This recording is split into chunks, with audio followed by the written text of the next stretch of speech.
अल्लाहुम्मा सल्लि अला मुहम्मद व आले मुहम्मद वअज्जल फरजहुम। नाजरीन, मैं हूँ आपका मेज़बान तनवीर अब्बास गदीरी।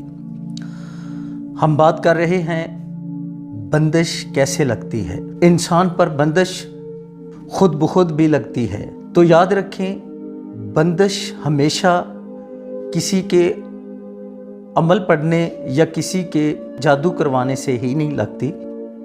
बंदिश इंसान पे खुद ब खुद भी लग जाती है, इंसान के अमाल से, उसके अपने किरदार से, उसके अपने रवैये से। इंसान का नमाज, ज़िक्र, अज़कार और तहारत से गफलत रूहानी तौर पर दिल और रूह को कमज़ोर कर देता है।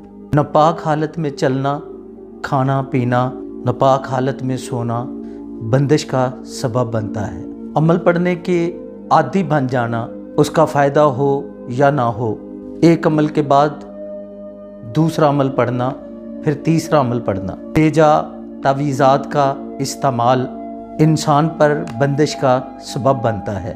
बैतुल खला के आदाब की खिलाफ वर्जी करना भी इंसान पर बंदिश लगा देता है। ज़्यादा देर तक रहना इंसान की रूहानियत को कमज़ोर करता है, क्योंकि बैतुल खला में ज़िक्र, अज़कार करना, तलावत करना मना है। मोबाइल पर बातें करना और बैतुल खला में मोबाइल का गलत इस्तेमाल करना बंदिश का सबब बनता है। कुछ लोगों के घर ऐसी जगहों पर होते हैं जहाँ पहले से कदीमी कब्रिस्तान हो या किसी बुज़ुर्ग का मज़ार हो। ऐसी सूरत हाल में भी इंसान पर बंदिश लग जाती है। ऐसे घर जहाँ किसी ने ख़ुदकुशी की हो या वहाँ किसी इंसान का कत्ल हुआ हो, ऐसी जगहों पर या ऐसे घर पर रहना भी घर के रहने वालों पर बंदिश लगा देता है। नाज़रीन, जिन लोगों पर बंदिश लग जाए उनकी ज़िंदगियां अज़ाब बन जाती हैं।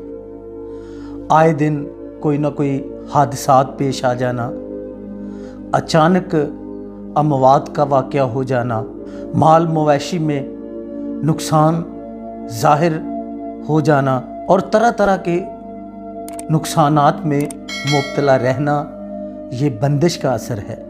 जिन घरों पे बंदिश लग जाती है उन घरों में रहने वालों की ज़िंदगियां नासूर बन जाती है। उन्हें एक पल का भी सुकून मुयस्सर नहीं होता। उस घर के रहने वाले अफराद ये सोचते हैं और ये कहते हुए नज़र आएंगे कि इस ज़िंदगी से मौत बेहतर है।